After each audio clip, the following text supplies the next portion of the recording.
उपाय है जो कंकाल को भी जीवित कर सकता है और कंगाल को भी राजा बना सकता है। अगर आप भी चाहते हैं कि आगे बढ़ाने की या स्किप करने की भूल मत करना, क्योंकि 23 जनवरी बसंत पंचमी के दिन अगर आपने गाय माता को गलती से भी चुपचाप ये एक चीज खिला दी तो लिख कर ले लीजिए पैसा। आपने गाय माता को गलती से भी चुपचाप ये एक चीज खिला दी तो लिख कर ले लीजिए पैसा गिनते गिनते थक जाओगे। जी हाँ, सार से ये कोई हवाई बात नहीं है, ये शास्त्रों में लिखा वह महा उपाय है जो कंकाल को भी जीवित कर सकता है और कंगाल को भी राजा बना सकता है। अगर आप भी चाहते हैं कि बस एक बार के उपाय से ही आपकी जिंदगी बदल जाए तो यही एक उपाय है जिससे आपकी जिंदगी बदल सकती है। जी हाँ, इस बसंत पंचमी से आपकी किस्मत का ताला हमेशा के लिए खुल जाए और माँ लक्ष्मी आपके घर का रास्ता देख लें, तो अपने जीवन के अगले कुछ मिनट इस वीडियो को दे दीजिए और जानिए वह कौन सी गुप्त चीज है जो आपको गाय को खिलानी है। नमस्कार दोस्तों, आज की यह वीडियो आपके जीवन को पूरी तरह से बदलने की ताकत रखती है। दोस्तों, 23 जनवरी का दिन कोई साधारण दिन नहीं है।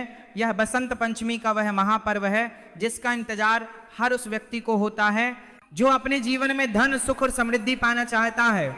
अक्सर हम देखते हैं कि लोग साल भर मेहनत करते हैं, दिन रात एक कर देते हैं, पसीना बहाते हैं, लेकिन फिर भी उनके हाथ खाली ही रह जाते हैं। बसंत पंचमी के दिन गाय को खिलाने का नियम थोड़ा अलग है। इस दिन का महत्व बहुत खास है। बसंत पंचमी का दिन मां सरस्वती का दिन है, ज्ञान का दिन है और साथ ही साथ यह दिन गुरु ग्रह यानी बृहस्पति देव को प्रसन्न करने का भी सबसे बड़ा दिन माना जाता है। और ज्योतिष शास्त्र कहता है कि जिस व्यक्ति का गुरु ग्रह मजबूत होता है उसे जीवन में कभी भी धन की कमी नहीं होती। Here's a look at my week on Facebook gaming. Monday morning, I play का वास होता है। तो चलिए अब बिना देर किए मैं आपको बताता हूं कि आपको 23 जनवरी यानी बसंत पंचमी के दिन क्या करना है, कैसे करना है और किस समय करना है। एक एक बात को बहुत ध्यान से सुनिएगा और हो सके तो कहीं लिख लीजिएगा ताकि आपसे कोई गलती ना हो। सबसे पहले तो आपको यह समझना होगा कि आपको खिलाना क्या है। दोस्तों, ये चीज बहुत ही साधारण है और आपके घर की रसोई में ही मौजूद है, लेकिन इसे बनाने और खिलाने का तरीका ही इसे असाधारण बनाता है। आपको बसंत पंचमी वाले दिन सुबह जल्दी उठना है। कोशिश करें कि सूरज निकलने से पहले ही आप उठ जाएं। उठने के बाद अपने नित्य कर्मों से निवृत्त होकर स्नान कर लें। नहाने के पानी में अगर आप चुटकी भर हल्दी डाल लेंगे तो यह बहुत ही शुभ होगा। इससे आपका शरीर और मन दोनों पवित्र हो जाएंगे। स्नान करने के बाद आपको पीले रंग के कपड़े पहनने हैं। अगर आपके पास पीले कपड़े नहीं हैं तो आप कोई भी साफ सुथरा कपड़ा पहन सकते हैं। बस ध्यान रखें कि उस दिन काले या नीले रंग के कपड़े न पहने।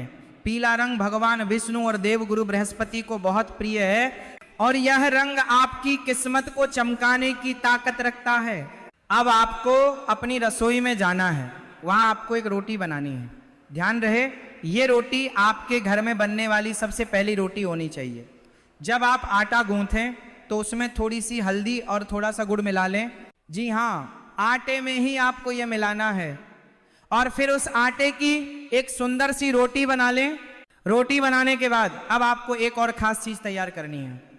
आपको एक रात पहले यानी 22 जनवरी की रात को ही थोड़ी सी चने की दाल पानी में भिगोकर रख देनी है। सुबह तक वह दाल अच्छी तरह से फूल जाएगी। बसंत पंचमी की सुबह उस भीगी हुई चने की दाल को लें और उसमें थोड़ा सा गुड़ और मिला लें। अब आपके पास दो चीजें हैं, एक तो हल्दी और गुड़ वाली रोटी और दूसरी वो भीगी हुई चने की दाल। अब आपको उस रोटी के ऊपर थोड़ा सा देसी घी लगाना है। देसी घी शुक्र ग्रह का प्रतीक है जो जीवन में सुख और ऐश्वर्य लाता है। घी लगाने के बाद उस रोटी पर वह भीगी हुई चने की दाल और गुड़ रख दें। अब ये जो सामग्री आपके हाथ में तैयार हुई है ये कोई मामूली भोजन नहीं है। ये एक ऐसा महाप्रसाद है जो आपकी सोई हुई किस्मत को जगा सकता है।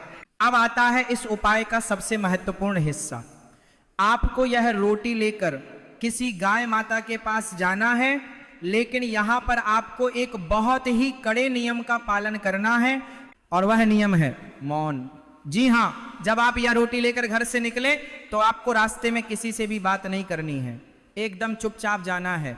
चाहे कोई आपको आवाज भी दे तो भी आपको रुकना नहीं है, बोलना नहीं है, बस अपने मन में अपनी मनोकामना को दोहराते रहना है। टाइटल में भी आपने पढ़ा होगा चुपचाप, यह शब्द इसलिए लिखा गया है क्योंकि गुप्त दान और गुप्त उपाय का फल 1000 गुना ज्यादा मिलता है। जब हम ढिंढोरा पीट कर कोई काम करते हैं तो उसकी ऊर्जा कम हो जाती है, इसलिए आपको यह काम बिल्कुल खामोशी से करना है। जब आप गाय माता के पास पहुंच जाएं तो सबसे पहले उन्हें दूर से ही प्रणाम करें, उनके पैरों को मन ही मन स्पर्श करें और फिर बड़े ही प्रेम और आदर के साथ वह रोटी गाय माता को खिला दें। रोटी खिलाते समय अपने दाहिने हाथ से गाय की पीठ पर जहां उनका कुबड़ होता है वहां पर सहलाएं। दोस्तों, गाय के कुबड़ में सूर्य केतु नाड़ी होती है। विज्ञान भी यह मानता है और हमारे शास्त्र भी यह कहते हैं कि जब हम गाय के कुबड़ पर हाथ फेरते हैं तो हमारे हाथ की रेखाओं से जो दुर्भाग्य होता है वह मिट जाता है। वहां से निकलने वाली सकारात्मक ऊर्जा हमारे पूरे शरीर में प्रवेश कर जाती है। जब गाय माता वो रोटी खा रही हो तो आप मन ही मन उनसे प्रार्थना करें, कहें कि हे गौ माता, मैं बहुत दुखी हूं, मेरे घर की गरीबी दूर करो, मेरे सिर से कर्ज का बोझ उतार दो, मेरे बच्चों को सद्बुद्धि दो। आप विश्वास मानिए दोस्तों, गाय माता की आंखों में इतनी करुणा होती है कि वह अपने भक्त की पुकार को कभी अनसुना नहीं करती। उनकी एक हुंकार आपके जीवन के सारे कष्टों को मिटा जाना है। वापस आते समय भी आपको पीछे मुड़कर नहीं देखना है, सीधा अपने घर आ जाएं और हाथ मुंह धोकर अपने काम में लग जाएं। अब मैं आपको बताता हूं कि इस छोटे से उपाय से आपको क्या क्या लाभ होंगे। सबसे पहला लाभ तो ये होगा कि आपके धन के रास्ते खुल जाएंगे। देखना मत भूलिएगा, इससे आपकी हाजिरी दरबार में लग जाएगी।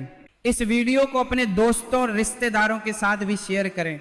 हो सकता है आपके एक शेयर से किसी दुखी इंसान का भला हो जाए, और किसी का भला करने से भगवान हमारा भला अपने आप कर देते हैं। तो दोस्तों, आज के लिए बस इतना ही। मिलते हैं अगली वीडियो में एक और नई और महत्वपूर्ण जानकारी के साथ। तब तक के लिए खुश रहिए, मुस्कुराते रहिए और गौ माता की सेवा करते रहिए।